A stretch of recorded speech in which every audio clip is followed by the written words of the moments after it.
Hi everyone, welcome back to my channel. In today's video, we're going to be talking about the manga series Last Gender When We Are Nameless. I kind of struggle wanting to include this series in my other manga recommendation videos that I've done for Pride Month, but there's just so much. And when I say so much, there literally is so much queer representation in this series that I had to dedicate a full video on this.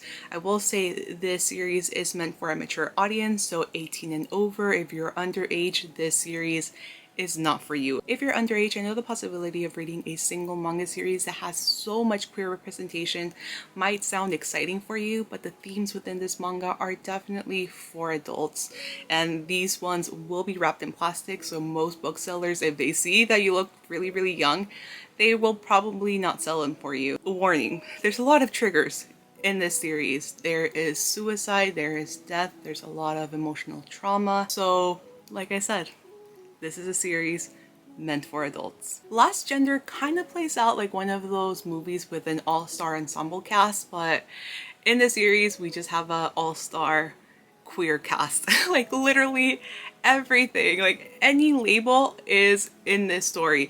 We have lesbian representation, pansexual representation, trans female representation, bisexual representation. I had to write it down because there's just so much. Bigender, aromantic, gay, lithromantic, gray gender, cross-dressing cis woman, agender, polyamory. So there is a lot, and that's just within volumes 1 and 2. Volume 3 is the last volume in this series. I don't know if it's out yet, but I'm gonna have to check. And that is the last volume of Last Gender, which I'm very much looking forward to reading it. So yeah, that was a mouthful. There's just a lot of different stories, and much like those movies with an all-star ensemble cast, you get to see different stories within this series. You get to learn more about each and every single person, and you just kind of follow them in one setting, which is Bar California, which is a sex-positive bar. It's not a brothel, but it is extremely sex positive. So people can go there to drink, they can go there to socialize, or they can go there to have sexual intercourse and just enjoy themselves. Bar California is run by a very welcoming yet mysterious woman named Yo. She is in the covers, and also you can see her right here. She's very welcoming to everyone, so it doesn't matter what gender identity or sexual preference you have, she will welcome you with open arms, but also respect your privacy completely. And the first character we meet is a closeted gay woman who is just there to check out the scene because she suspects that her husband is cheating on her in this bar. When she enters Bar California, she goes in there with so much judgment. She calls the place filthy, she thinks it's a brothel, she looks down on the people that go there, but little did we know, she's a lesbian. A lesbian with a lot of pain, and she had to basically get married to please her parents and has never gotten the chance to actually be with a woman. In this story, we also get to meet our trans female who is bisexual, and much like an ensemble movie, she also plays a big role in the following story, which follows a pansexual man. I have to be very careful when flipping the pages because, like I said, there are some explicit scenes. I mean, it's a very sex positive place. So here we have our pansexual male right here. So all these characters, they kind of intertwine with one another. You get to hear more about their stories, but you also get to see them interact with the other patrons of the bar. And you might think Bar California has patrons that are just so welcoming and so understanding of all the other minorities, but that's not the case, because although they all comprehend the fact that they're part of a minority within Japanese society, there's still a lot of judgment between the patrons themselves. For example, the pansexual male that we meet in this story has a lot of judgment against the agender patron of the bar, and when they first meet, he just thinks that he's such a bad father. How could he do this? He's going and sneaking out to this bar to dress up like a woman. So he just has a lot of judgment because of his childhood past and how his parents have treated him. But later they get to interact with one another, and he gets to learn more about the agender patron and becomes more understanding and more empathetic towards him. There's also a lot of judgment portrayed towards the aromantic girl in this story because she loves to have sex, yet she doesn't do romance. She doesn't understand romance, has absolutely no interest in that.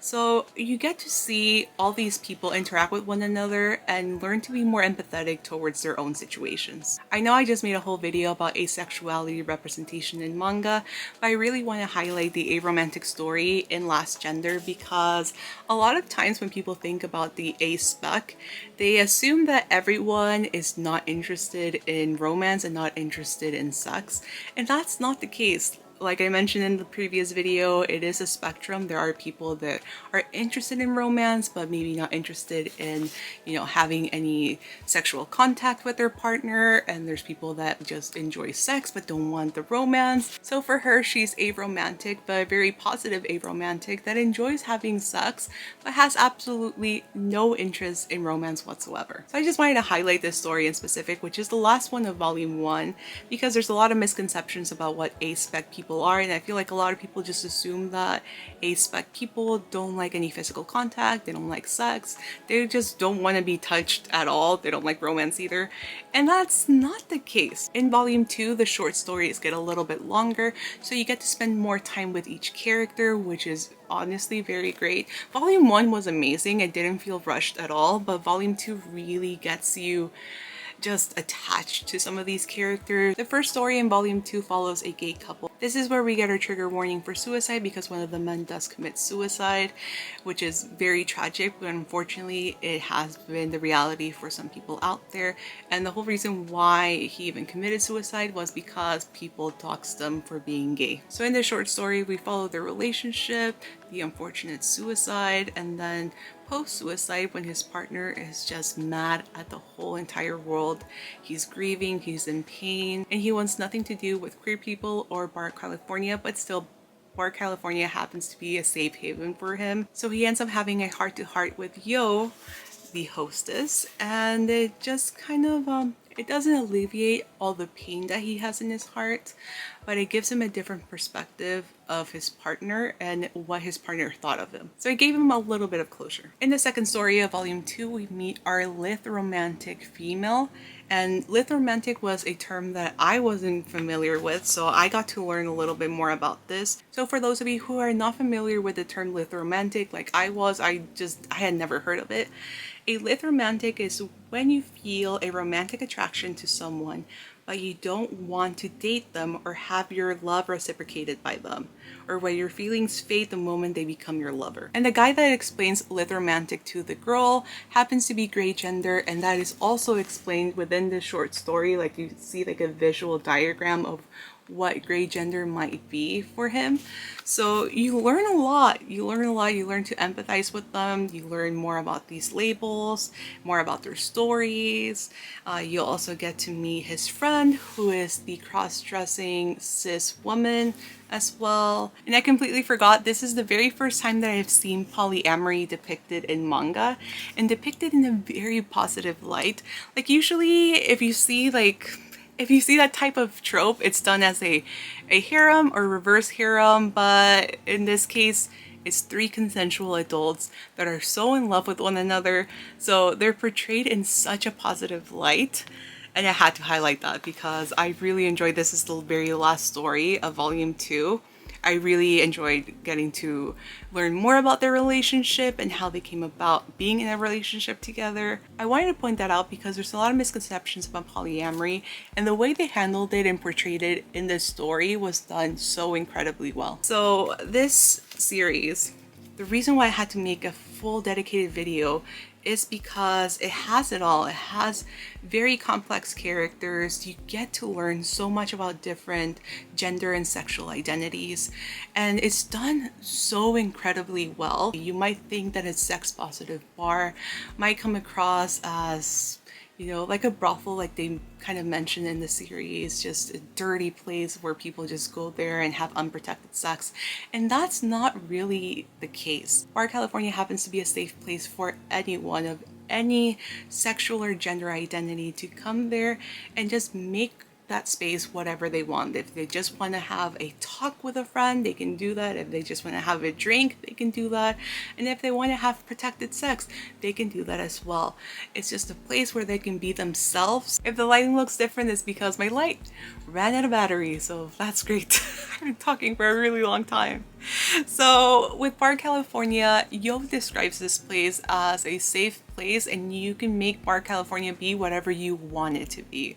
So I really enjoyed reading Last Gender. I feel like it's a very comprehensive look about queer culture and queer identities, and it's done in such a beautiful way. You can really tell that the author put so much care and effort into all these different portrayals, and all the portrayals within the manga are done so well.